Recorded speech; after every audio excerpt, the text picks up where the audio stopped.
Soyez les bienvenus à ce rendez-vous d'information. Voici le sommaire de cette édition. L'exposé des motifs du projet de révision constitutionnelle par le ministre de la Justice et des Droits de l'Homme, Sansan Kambile, était hier face aux sénateurs membres de la Commission des Affaires Générales, Institutionnelles et des Collectivités Territoriales, commission qui a 13 voix contre 3 donné quitus pour la plénière au Sénat.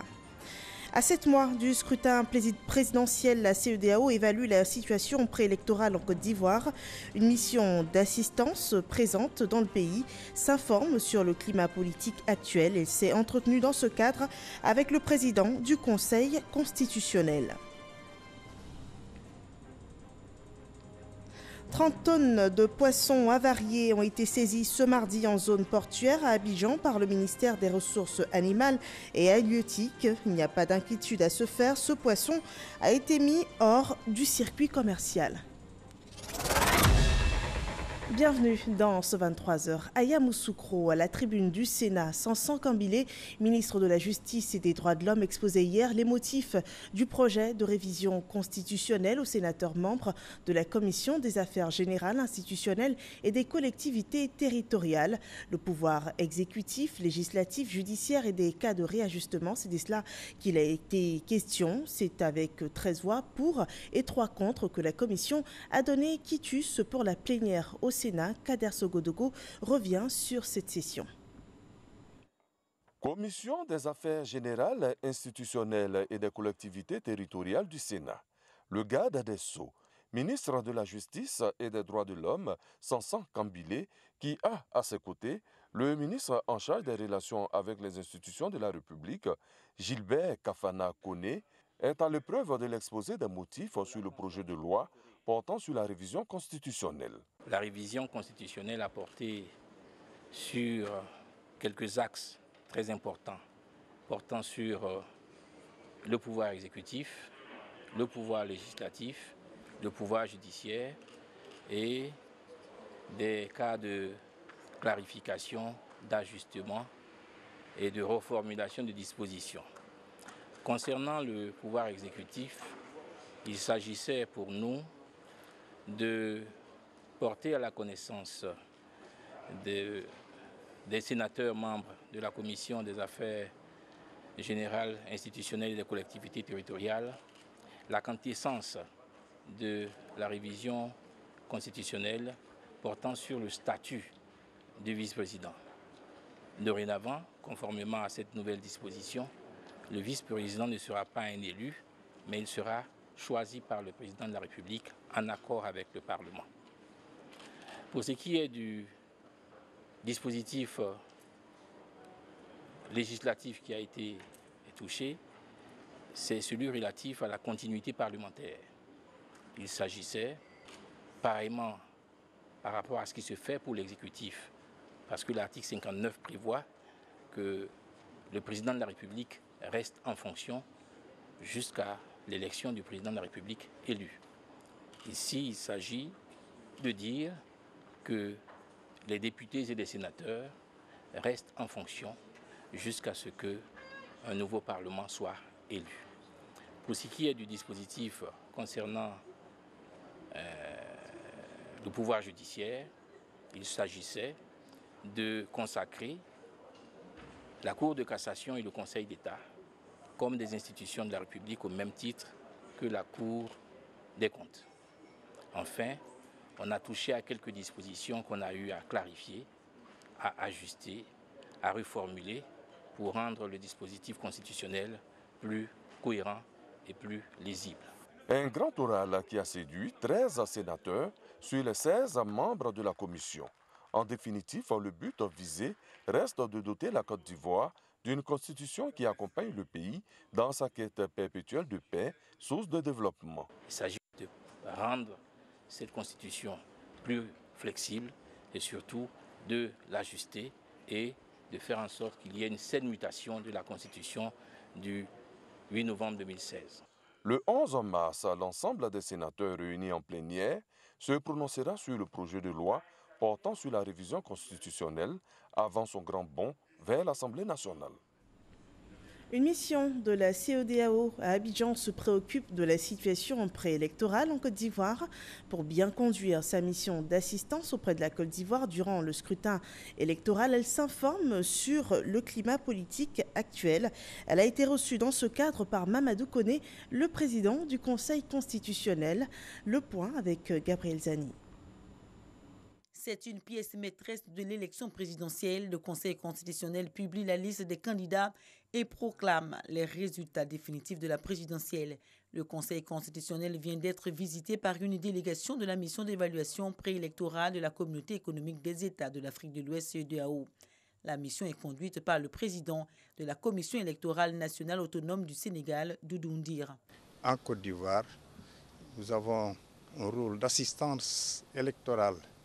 Nous, au sein de la CEDEAO, à l'endroit des États, il était de bon ton que nous venions nous enquérir de la situation sur place, essayer d'avoir le maximum d'informations pour éventuellement faire des recommandations lui permettant d'aller à ce rendez-vous avec le moins de risques possible et avec toutes les garanties que l'élection de 2020 soit une élection libre, transparente et sans violence. Les avis des chefs de partis politiques, des candidats et des autorités gouvernementales seront recueillis. Une préévaluation jugée nécessaire pour garantir un scrutin sans violence à la Côte d'Ivoire. La mission de la CEDEAO apporte son assistance dans tous les pays membres de l'organisation sous-régionale en période électorale. L'Office national de l'état civil et de l'identification informe la presse sur le processus d'identification. Cette opération, qui concerne 11 millions d'Ivoiriens, est à l'étape de la généralisation. L'ONESI voudrait donc, avec la presse ivoirienne, communiquer les bonnes informations pour une meilleure compréhension du processus. Sidonie Davila rapporte les conclusions de la rencontre. On regarde. Le processus d'identification pour l'établissement de la carte nationale d'identité, CENI, est entré dans sa phase d'enrôlement de masse depuis le mois de février.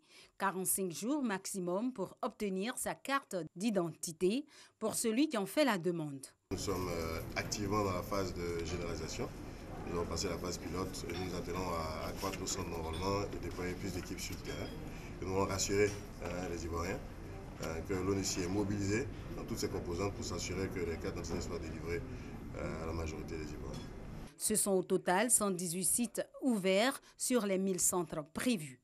À terme, environ 2500 valises seront déployées sur toute l'étendue du territoire, selon les responsables de l'ONESI. Dans son plan d'action, la structure a décidé de mettre la presse pour mieux relayer l'information. Il y a beaucoup de préoccupations, il y a beaucoup de questions que les gens se posent qui n'ont pas forcément de réponse entièrement. Donc l'objectif c'était vraiment de rencontrer nos amis de la presse et leur dire que nous sommes partenaires dans ce processus, que nous sommes ouverts. Pour rappel, toute demande pour l'acquisition de la carte d'identité débute par le paiement en ligne sur le site www.rnp.ci du droit de timbre fixé à 5 000 francs CFA. À présent, ce communiqué de la Direction générale du protocole d'État sous l'égide de son Excellence M. Alassane Ouattara, président de la République de Côte d'Ivoire, la cérémonie d'hommage de la nation à feu Charles Kofi Dibi, ex-président du Conseil économique, social, environnemental et culturel, CESEC, aura lieu le mercredi 11 mars 2020 à 12h dans la commune du Plateau, boulevard Carte, face au siège de cette institution. La fin de la mise en place est prévue pour 11h30. Ce communiqué est signé à Abidjan ce mardi 10 mars 2020. L'État de Côte d'Ivoire, l'un des acteurs importants du marché financier de l'UEMOA, a pu mobiliser plus de 224 milliards de francs CFA par appel public à l'épargne par le Trésor public. C'est une performance réalisée sur la période du 20 au 29 novembre 2019, une activité qui consacre dès lors l'entrée en bourse des obligations émises par l'État de Côte d'Ivoire sur le marché financier de l'UEMOA. Des explications de Francis Boifo. Ce sont plus de 224 milliards de francs CFA, soit 22 402 000 titres supplémentaires en circulation désormais sur le marché boursier régional de la BRVM. C'est la première cotation de l'emprunt obligataire par appel public à l'épargne, Trésor public de Côte d'Ivoire, TPCI 5,80%, 2019-2026. Je saisis l'occasion pour encourager tous les potentiels investisseurs et acheteurs à s'offrir les titres. Le marché obligataire de la Bourse régionale des valeurs mobilières BRVM fait partie des plus dynamiques en Afrique. De 2012 à 2020, la capitalisation du marché obligataire a progressé de 421,14%. L'État de Côte d'Ivoire est l'un des acteurs importants du marché boursier régional depuis 20 ans. Pour cette année, un besoin de financement sur les marchés financiers de 1494,4 milliards, dont 1001,5 milliards sur le marché financier régional. Nous avons pu mobiliser à fin février 121,175 milliards de francs CFA. De 1999 au 31 octobre 2019, l'État a mobilisé à travers le Trésor public 3 687,7 milliards de francs CFA. Ces chiffres témoignent de la crédibilité de la Côte d'Ivoire et de la qualité de sa signature. Voilà, les potentiels investisseurs et acheteurs sont invités à s'offrir sans hésitation les titres de cette première cotation de l'emprunt obligataire du Trésor public. En plus de l'appel à l'épargne publique, la mobilisation des recettes intérieures est une principale source de financement de la dépense publique. Le recouvrement de ces fonds, c'est l'affaire des services d'impôt, mais les recettes collectées se révèlent insuffisantes par rapport aux potentialités fiscales de la Côte d'Ivoire, et cela malgré les différentes réformes mises en place par les autorités ivoiriennes. Cette année 2020, l'administration fiscale devra mobiliser 2700 milliards de francs CFA de recettes. Comment sera-t-il possible d'atteindre cet objectif? Jean-Luc Bongo nous met sur la piste dans ce dossier EcoPlus.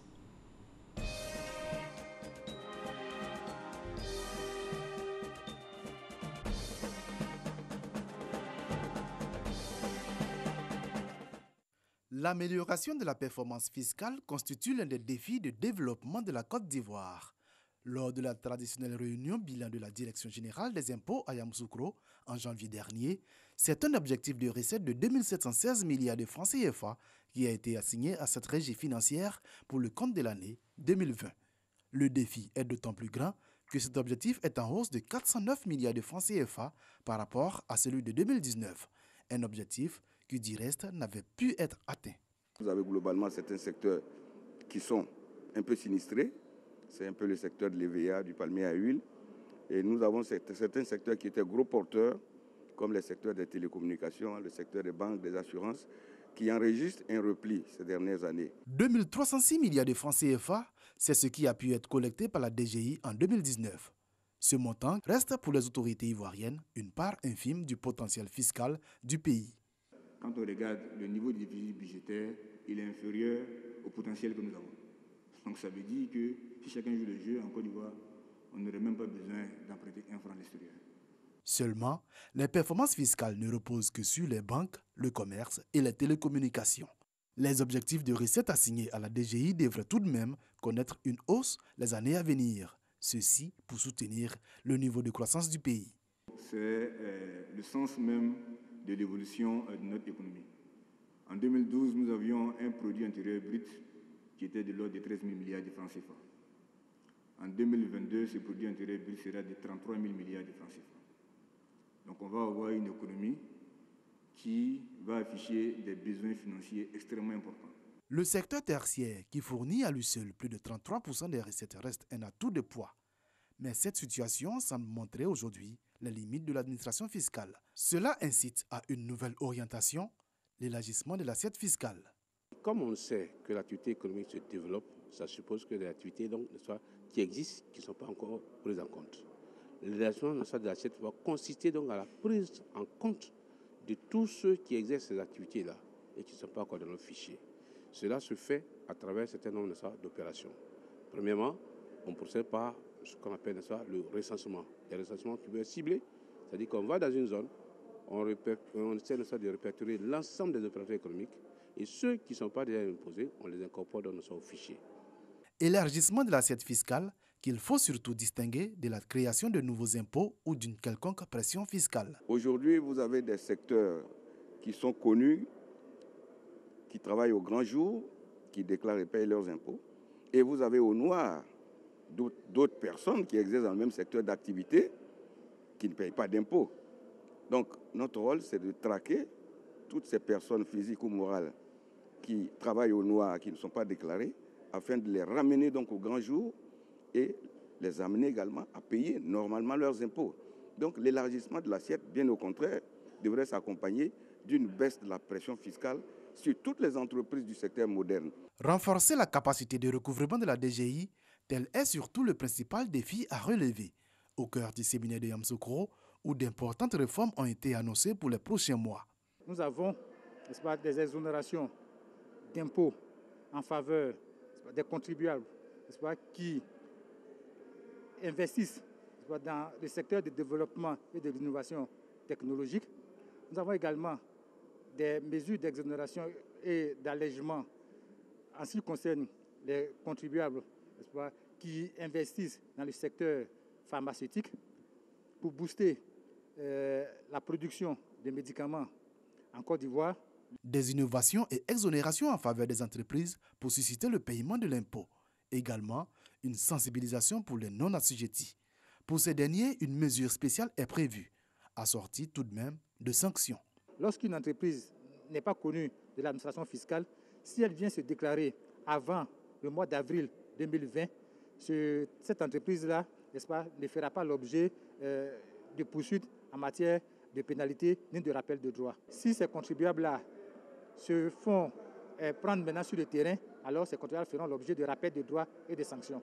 Outre le civisme fiscal, l'autre combat que va s'atteler à mener la DGI pour accroître sa rentabilité, c'est la simplification du cadre fiscal. Il faut qu'on travaille sur le cadre, que par nature des revenus du contribuable, il y ait un certain type d'imposition, de taux, et qui soit clair et simple pour tous. Une réforme du cadre fiscal qui est passée par la modernisation des outils de collecte. La digitalisation est perçue comme l'une des principales causes de l'accroissement des recettes fiscales. Les outils de digitalisation ont permis à la DGI de renforcer ses moyens de recouvrement et évidemment, chaque année, de plus en plus, nous avons des taux de progression. Même si les prévisions n'ont pas été atteintes, la DGI a collecté pour 2019 157 milliards de francs CFA en plus par rapport à l'exercice précédent. Les outils modernes de collecte ont permis notamment de réaliser des gains de 44 milliards de francs CFA sur la TVA, 27 milliards sur l'impôt sur le traitement des salaires ou encore 26,3 milliards de francs CFA sur les droits d'enregistrement café-cacao. Voilà, c'était un dossier sur la mobilisation fiscale, un dossier de Jean-Luc Gbongbo, journaliste au service économie de la rédaction de RTI, un dossier à revoir sur les www.rti.ci. La France finance la formation supérieure et la recherche à plus de 12 milliards de francs CFA à travers le projet CEA Impact qui englobe 4 projets à impact sur le développement sous-régional. Un accord de prêt a été signé dans ce cadre entre la France et la Côte d'Ivoire. Les objectifs de cette initiative sont rapportés par Noël Gagnon. Ces actes de signature, suivis de l'échange de parapheurs, consacrent le prêt d'environ 12,3 milliards de francs CFA de la France à la Côte d'Ivoire.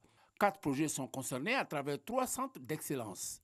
À l'issue d'un processus d'évaluation et de sélection très rigoureux, fondé sur le mérite, 4 centres d'excellence ont été retenus pour participer au programme.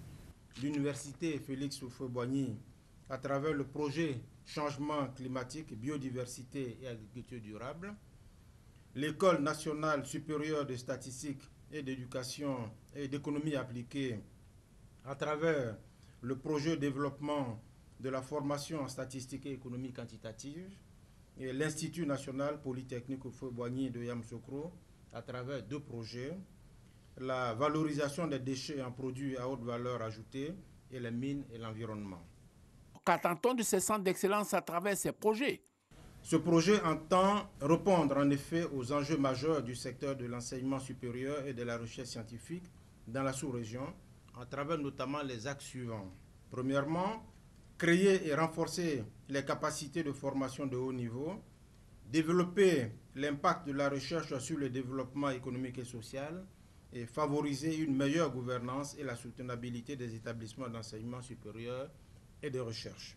Grâce au hub franco-ivoirien pour l'éducation, vous savez que grâce à ce hub, dans plus de 90 filières aujourd'hui, lorsque un étudiant ivoirien obtient son diplôme, ivoirien ou de la sous-région d'ailleurs, obtient son diplôme ivoirien, le même jour, il obtient son diplôme français. Je m'explique. Quand j'ai mon Master 1 de Supagro Yamoussoukro, le même jour, j'obtiens mon Master 1 de Supagro Montpellier, parce qu'il y a équivalence de diplômes, et c'est ça, cette ambition qu'on porte. Rappelons que ce sont environ 330 milliards de francs CFA que la France a engagés pour le financement des secteurs de l'éducation depuis 8 ans. Venons à cette information qui figurait au sommaire de ce journal. Ce mardi, 30 tonnes de poissons avariés ont été saisies dans un entrepôt en zone portuaire à Abidjan par le ministère des Ressources animales et halieutiques. Le service technique rassure, aucun poisson avarié n'a pu être écoulé sur le marché. Les populations peuvent donc consommer du poisson sereinement. Les détails de l'affaire avec Francis Boifo. Trècheville, zone portuaire. Dans cet entrepôt, les machinistes ont reçu instruction de ne conditionner que les cartons de poissons de couleur verte. Les poissons contenus dans les cartons bleus sont avariés et font l'objet de saisie par le ministère des Ressources animales et halieutiques ce mardi. Nous avons reçu un message disant qu'il y a un camion avec un produit périmé. Depuis San Pedro, on a suivi le camion jusqu'à Abidjan et le camion a ouvert devant nous, procéder à l'inspection et effectivement nous avons vu que les produits étaient périmés puisque sur les cartons c'est marqué octobre 2018 et aujourd'hui nous sommes en mars 2020. Aucune marchandise avariée ne doit être vendue sur le marché. Instruction du ministre des Ressources animales et halieutiques Moussa Dosso aux agents chargés de contrôler les produits d'origine animale. Sur le marché, il n'y a pas de produits périmés parce que nous avons saisi tout le stock. Nous rassurons la population ivoirienne qu'elle peut consommer le poisson en toute tranquillité. Les 30 000 tonnes de poissons avariés saisis seront détruits. Nous parlons à présent de développement dans le nord du pays. Kabadougou compte à présent de nouvelles infrastructures qui répondent aux besoins primaires de cette localité. C'est un don de la Petrosi, une action qui vient soutenir le plan social du gouvernement. Jean-Marc Djadji nous en dit davantage. Région du Kabadougou, c'est une remise officielle d'infrastructures d'utilité sociale actée par Petrosi. Un don de son directeur général Ibrahima Diaby, profitant à la fois à 5 villages du pays, dont 4 localisés dans les départements de Séguélan et d'Odiné que sont Lingoo, Sireba, Soukourani et Timogosso. Madinani est le 3e département impacté, avec le village de Tora, bénéficiant directement des réalisations, favorisant l'apprentissage à l'école et rapprochant les populations du bien-être. Le gouvernement de Côte d'Ivoire, animé par le Premier ministre Amadou Gon Coulibaly, et sous la hullette du chef de l'État, son Excellence le Président Alassane Ouattara, qui travaille sans relâche depuis fin 2010 pour le bien-être de nos populations. C'est donc dans ce cadre général de cette mission sous leur haute autorité que Petrosi, dans sa mission d'assurer l'énergie d'une nation forte, est autorisé et essaye de réaliser les actions sociales dont nous parlons aujourd'hui. Le donateur Ibrahima Diaby et sa délégation au nom de Petrosi ont pris plaisir à parcourir Lingoo, Séguélan, 2 escales marquées par leur passage, en présence des autorités locales, des chefs et notables. Les habitants des villages recevant les infrastructures, du bonheur qu'ils expriment à être rassemblés à Siriba. Une joie présente dans le Kabadougou grâce à la construction d'une école de 3 classes avec logement du maître, une maternité avec logement pour la sage-femme, un dispensaire avec logement de l'infirmier, 2 forages avec pompe. Nous parlons politique à présent. Le directoire du RHDP s'est réuni ce mardi. En tête de cette réunion, la décision du chef de l'État, Alassane Ouattara, de ne pas se présenter au prochain scrutin présidentiel. Au cœur de la rencontre, le parti décide de la réorganisation des bases du parti et de la préparation de l'échéance du 12 mars, ce qui correspond à la tenue du conseil politique du parti. Abdoulaye Koné.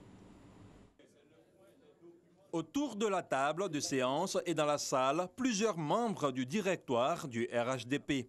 Ils sont venus parler de la réorganisation et du fonctionnement du parti, faire l'état des lieux des implantations du parti, mais surtout préparer le conseil politique du 12 mars prochain. Après le discours historique de notre président, nous avons bien voulu nous rencontrer aujourd'hui, non seulement pour exprimer la fierté qu'on a de notre président, la grandeur de l'homme, et surtout s'organiser pour dire que nous avons un devoir de reconnaissance envers ce grand homme, ce grand président, et nous préparer pour les échéances à venir, parce que la seule reconnaissance qui vaille pour le président Alassane Ouattara, c'est que le RHDP gagne les élections d'octobre 2020. Et depuis l'annonce du président Alassane Ouattara de ne pas briguer un troisième mandat, les réactions se multiplient. Le directeur exécutif du RHDP s'est prononcé sur les manifestations de soutien au chef de l'État. Il a été pendant toutes ces années non seulement le condensé de nos espoirs, de nos doutes, de nos peines et de nos joies. Un tel homme, c'est difficile. Donc émotionnellement, c'est vrai, nous sommes tous touchés, mais comme je vous dis, nous sommes des hommes de devoir, des hommes de mission. Il a su constituer autour de lui une équipe. Nous sommes une équipe. Et c'est cette équipe aujourd'hui qui va relever les défis avec un chef. Donc cette équipe aura un chef et le RHDP continuera sous sa caution morale, sous sa caution et sa clairvoyance de mener toutes les actions qu'il voudra bien donc définir avec le nouveau chef d'équipe. Et la fin de toutes ces actions, c'est que nous gagnons les élections le 31 octobre 2020. Si l'annonce du chef de l'État a mis fin à plusieurs mois de spéculation, le conseil politique de jeudi prochain permettra sans doute d'en savoir davantage sur les orientations du RHDP par rapport à la présidentielle de 2020. Ce mardi également, le Mouvement pour la démocratie et la justice, le MDJ, a annoncé qu'elle présentera un candidat pour la course présidentielle d'octobre prochain, une ambition dévoilée ce jour. Et à cette déclaration, le parti a ajouté son satisfecit face à la décision du chef de l'État, Alassane Ouattara, de ne pas se présenter aux prochaines élections présidentielles. Laure Magnessé et Moussa Konaté. Le Mouvement pour la démocratie et la justice en Côte d'Ivoire, MDJ, salue la décision du président de la République de ne pas briguer un troisième mandat. Une décision empreinte de sagesse, selon Dominique Zegua, président du MDJ. Le président de la République, son Excellence Alassane Ouattara, pour nous, MDJ, Mouvement pour la démocratie et la justice en Côte d'Ivoire, cette décision du président à ne pas briguer un troisième mandat est sage, très sage. L'homme, en 2 mandats, a travaillé dur pour mettre son pays à un niveau au plan international. Il est important et même primordial de dire qu'il a su assumer avec tant d'efficacité une politique de gestion remarquable. Au cœur de cette conférence du MDJ, des propositions au gouvernement sur plusieurs points, la multiplication des centres d'enrôlement et l'accélération dans l'élaboration de la CNI, carte nationale d'identité. Je propose qu'on passe sur la carte électeur. Déjà, nous sommes sur la liste électorale.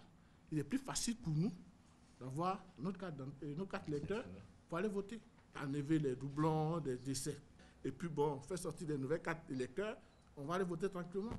Le MDJ a été créé en novembre 2019. Selon le président, le parti revendique déjà 300 000 militants. Il compte atteindre 1 million de militants d'ici à septembre 2020. On le voit bien, l'annonce du renoncement à un prochain mandat par le président de la République, Alassane Ouattara, suscite les réactions de l'opposition, mais aussi des mouvements politiques. Le RPCP a aussi salué cette décision qui marque un engagement de préservation de la paix en Côte d'Ivoire. Lydie Sadia et Moussa Konaté. Le Renouveau pour la paix et la concorde, RPCP, félicite le chef de l'État, Alassane Ouattara, pour sa décision de ne pas se présenter à l'élection présidentielle prochaine. Pour le parti, le président vient par cet acte de donner un signal démocratique fort qui rehausse l'image du pays. Le RPCP remercie le chef de l'État pour sa brillante intervention qui permet de garantir la stabilité de l'environnement social et politique du pays. Le RPCP félicite le chef de l'État qui inscrit davantage son nom dans l'histoire universelle telle qu'écrite par les grands hommes de ce monde et souhaite que son intervention fasse tache d'huile dans les actions de recherche de la paix. Le président du RPCP invite l'ensemble de la classe politique ivoirienne à tirer de bonnes leçons de cette décision pour garantir des élections sans violence. Le RPCP appelle la classe politique à tirer les conséquences de la décision du chef de l'État de ne pas se représenter et de souhaiter passer le flambeau à une nouvelle génération politique. Présidé par Henriette Lagou, le RPCP est depuis février dernier dirigé par Michel Bosson. Dans l'actualité internationale, alors que la situation sanitaire s'aggrave en Italie où sévit le nouveau coronavirus Covid-19, l'atmosphère se décrispe en Chine. Pour la première fois, le président Xi Jinping a effectué à Wuhan un déplacement, la ville d'où est partie l'épidémie. La situation semble être maîtrisée dans cette ville et le ministère chinois de la Santé a annoncé ce mardi des chiffres encourageants, seulement 19 nouvelles contaminations au cours des dernières 24 heures. Il a également annoncé la fermeture de 14 hôpitaux provisoires construits pour faire face à l'afflux des patients pendant l'épidémie. Les autorités locales annoncent également la levée des restrictions pour les habitants considérés à zéro risque dans la province. Voilà, c'est ce qui conclut ce journal ce jour. Merci de nous avoir suivis. Rendez-vous demain pour d'autres nouvelles d'ici et du monde. Bonne soirée chez vous.